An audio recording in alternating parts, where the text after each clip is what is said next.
Hello everyone, welcome back to Chicken Little. We are still in the spaceship, and we're gonna be in the spaceship for like an hour more.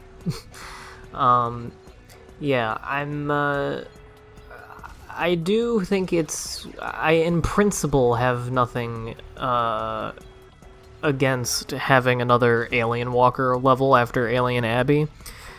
I guess it would be a little bit weird if it were just like a one-off kind of thing, but at the same time, I'm not a huge fan of the Alien Walker segments, I have to say, now that I have played both of them in the game.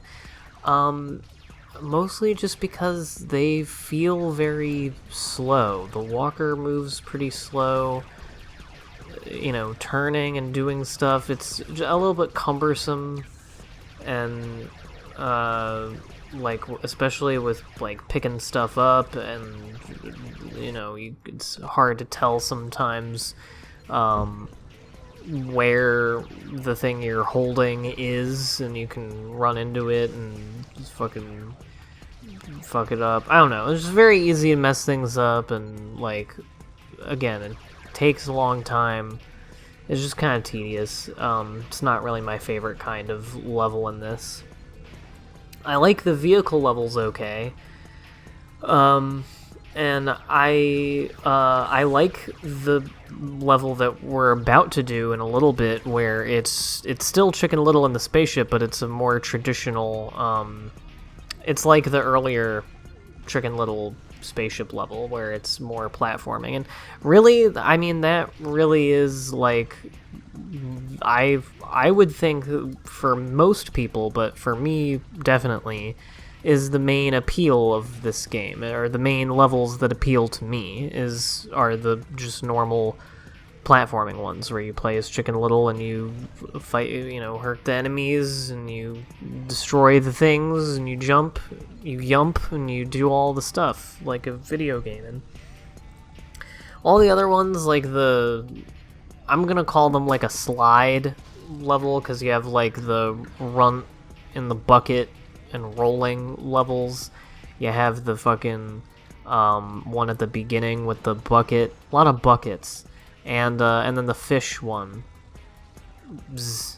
There are multiple, and I think there's gonna be another one after this. And then of course the space simulators, which I know a lot of people enjoy those. I like one of them so far. Or I guess not so far, because I have played the third one. Yeah, I like the first one okay. I don't really like how the other ones are. I like the first one.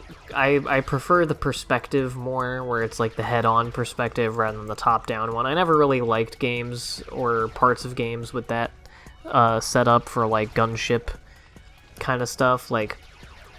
I played it a really long time ago, and I mostly just seen people play it, but how the Star Wars Rogue Squadron games look to me, at least in most of the parts, again, where it's a head-on, or Star Fox, where it's a head-on perspective, rather than a from the top or whatever perspective.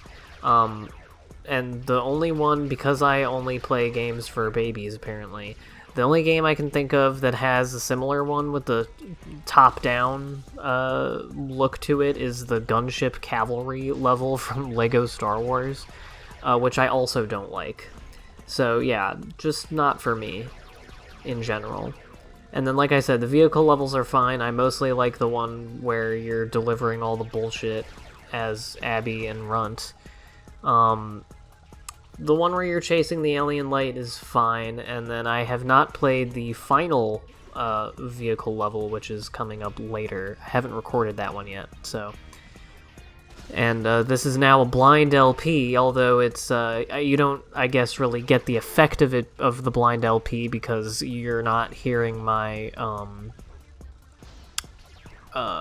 real-time responses to the things in the game that I haven't seen before. But you are seeing my first experience with them. You're just not hearing what I would have said, because it would probably be mostly me just rambling like this about things, but much slower and getting distracted all the time. and probably not finishing any of my points, which I also don't really do in post-comment. I still do that in post-commentary as well, but even worse in live commentary. And just saying, like, fuck to every time I get hit or whatever, which I can't imagine would be much more enlightening than anything I could say in post. But maybe one day, I don't know, should I do, especially for if it's a game I'm doing blind, should I do an LP with live commentary? Is that something that really matters to people? I know someone a while ago commented that they like the post-commentary thing because it's a kind of different way to do LPs than most people do. And it wasn't my intention to do, like, exclusively that. It just kind of works out better for me, both in terms of, like, the quality of, commentary most of the time, and just in terms of timing. I mean, I guess it's kind of dumb because it technically takes me longer because I'm recording the gameplay and the fucking commentary separately, but I mostly mean with editing, because, you know, it's easier to edit with post-commentary because, like, if there's parts where I'm, like, fucking up, and especially in something like Tomb Raider, where having to do a part over again can be, like, 5 minutes of gameplay you've already seen, maybe not 5 minutes, but, you know, enough that it really wouldn't be fun to see over and over again in a video and would make the LP way longer, I may want to keep those if I'm saying something interesting or funny, but I feel like that would also be boring. So it mostly is just a way for me to, it's honestly just a cudgel for my lack of an ability to talk and play games coherently for any, like, prolonged period of time. It's definitely not a skill that one should have if you want to make fucking Let's Plays. And or my ability to just play the game and, you know, in a timely fashion and not fill all of the videos with bullshit. So I don't know if people have any preference or if people care at all. I certainly wouldn't be against doing a live commentary LP, but it would have to be something... I feel like it would have to be something that I played before, but I guess a blind LP would be the more... the kind of LP that people would want live commentary more for. I don't know.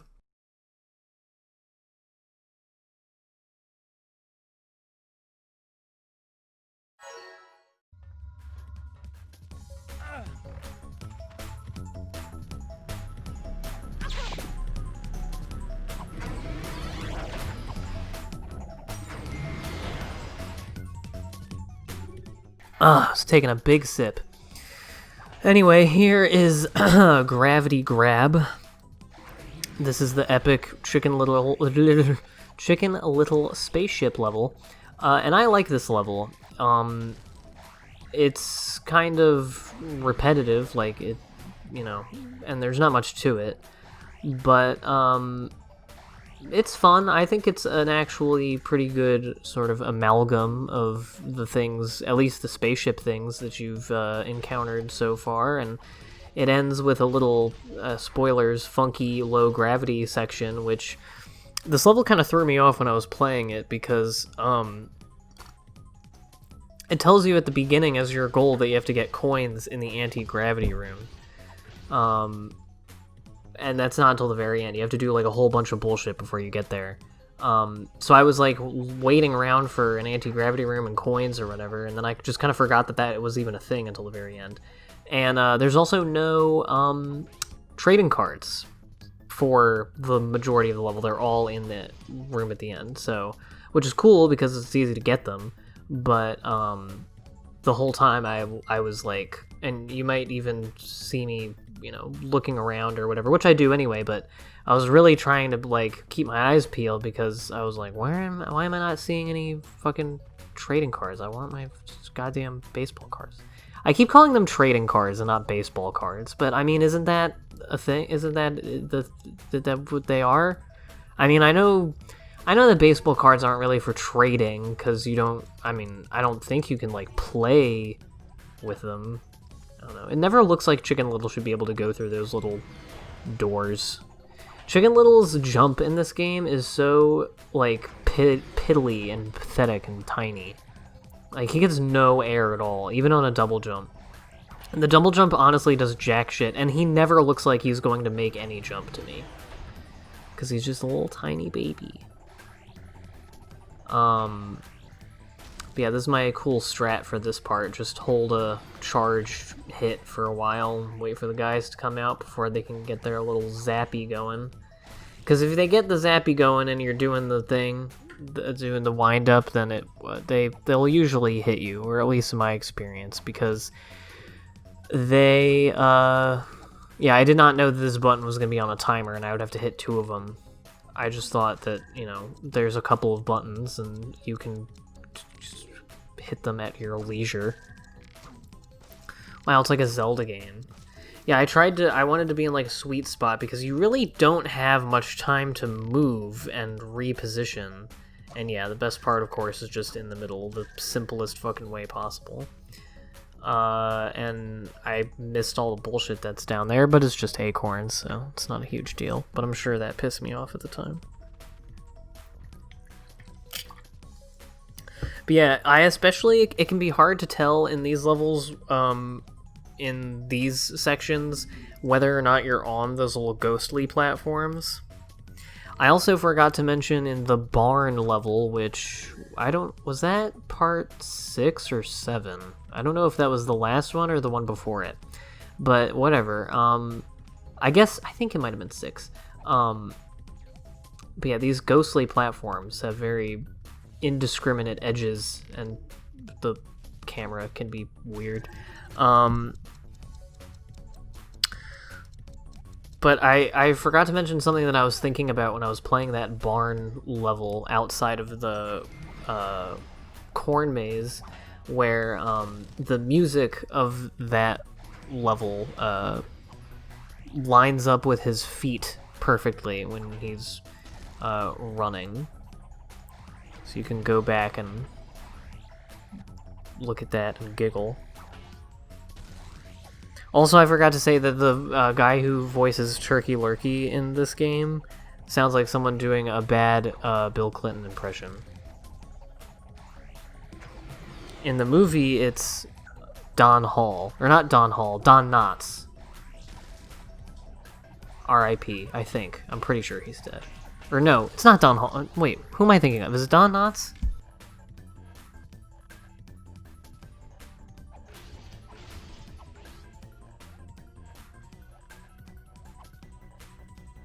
Googling Turkey Lurkey has done nothing.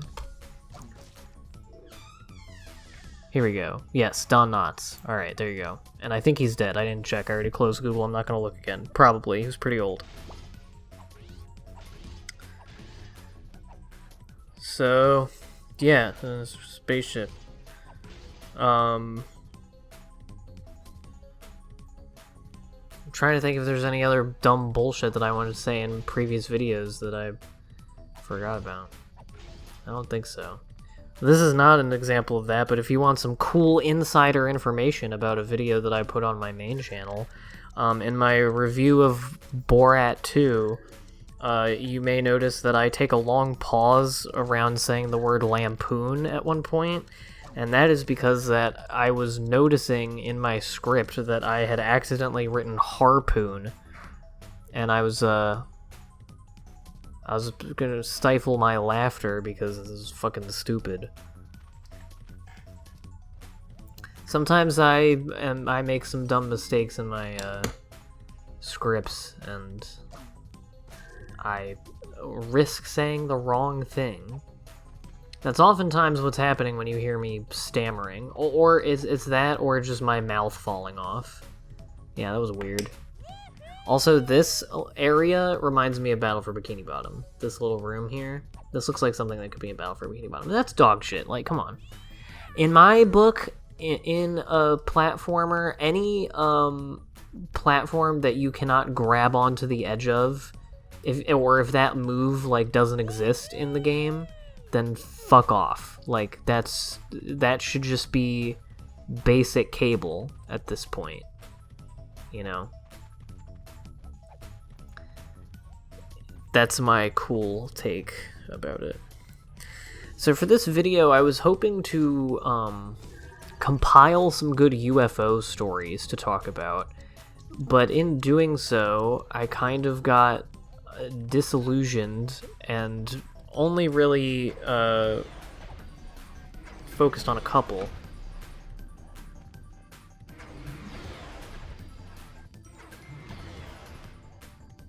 Oh yeah, and coming up here, I edited when I died, but I had to do this part a couple of times, coming up with these bouncy platforms, which do not look hard to do, but the camera perspective fucked me over, and made me miss the last big bouncy, so that's a bummer.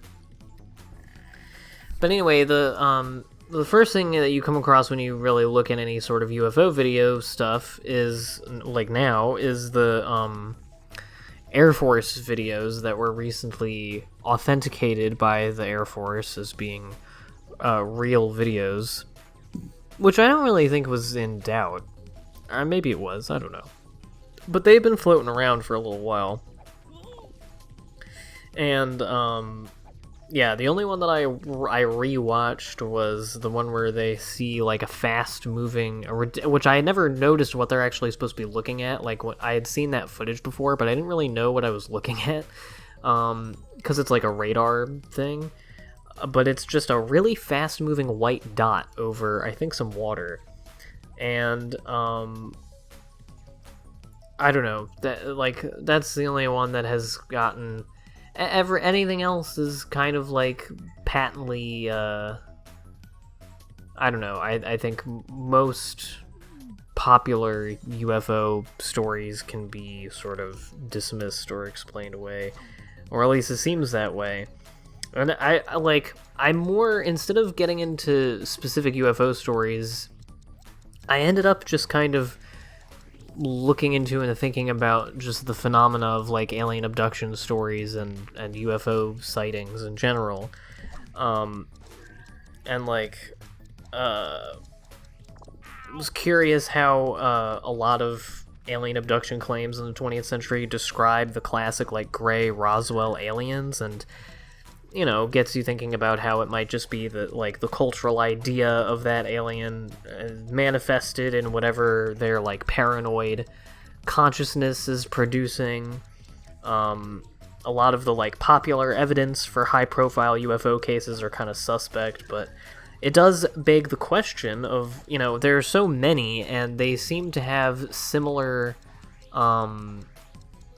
parts to them, and sometimes are seen by multiple people, and I mean sometimes uploaded on video, and they're, you know, real non-edited videos, and they show weird ass shit happening in the sky or whatever, that either you know, the majority of them apparently do go explained, but there are some that don't, and just the existence of those is interesting, and, you know, like I said, begs the question of why so many people in the modern world seem to be seeing, you know, unexplainable objects and phenomena, or on a more sort of dire level, you know, having these traumatic sort of otherworldly experiences of, like, abduction or abuse. You know, and if this is through, like, just wild circumstance, you know, individual or mass psychosis, or, like, some kind of trickery, or if it really is explained by the presence of, like, extraterrestrial beings or technology.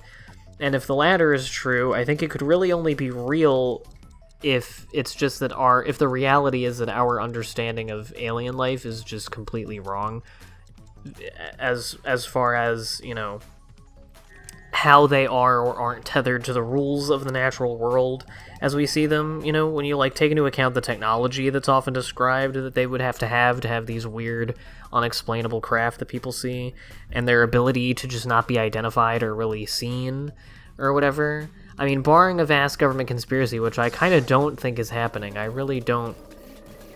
don't know what the government would need aliens for, or want to keep it secret for, or if they would have that ability, or if they would even know. And I sped this up because, yeah, you've already seen a part like this, and this video is already long enough, and it's boring. I just wanted to get to the good stuff, so baba booey.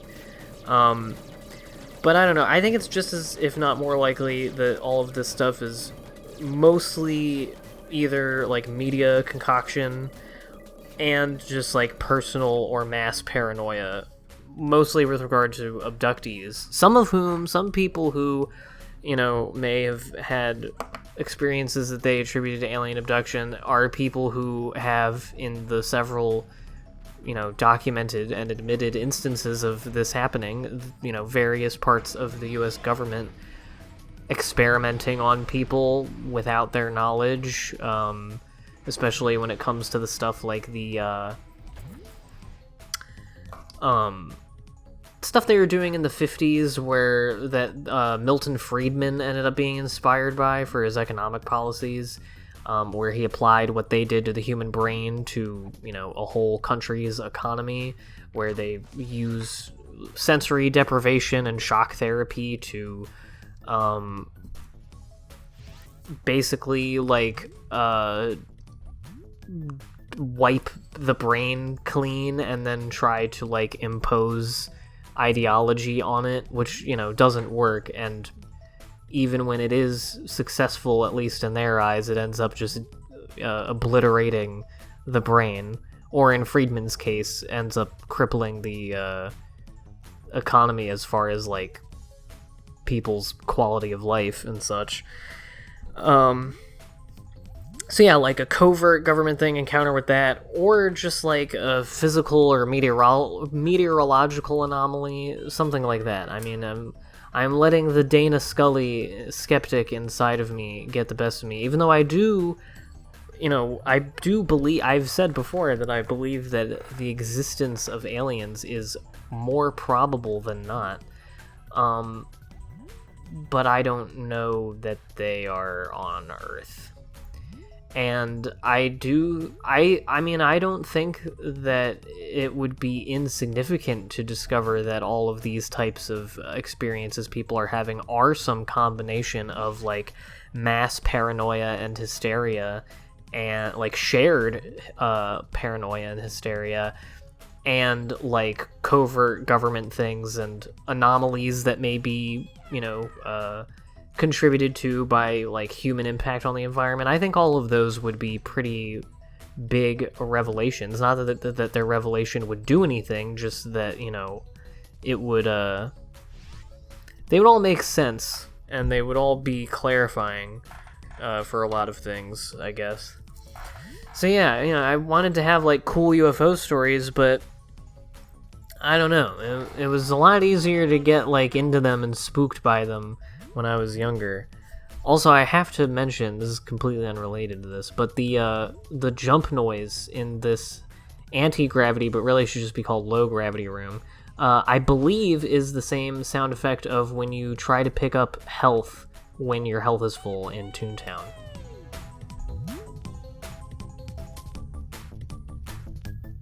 I'm pretty sure, but I don't know. I very often think that I'm hearing the sound effects from other things in things, and it's cool when it's confirmed to be that way. Like, Scott Pilgrim uses the, like, pounding, like, blows hitting sound from Valve games. And also when, like, sound effects and music cues that SpongeBob frequently uses show up in other stuff. That's pretty funny, just because they're, like, stock things. That's always fun. But anyway, yeah, aliens are probably real, but probably not here. I'll talk about it a little bit more in the next one, I think. But anyway, yeah, next time we gotta do another fucking space simulator and then some more spaceship stuff, so see you then for that.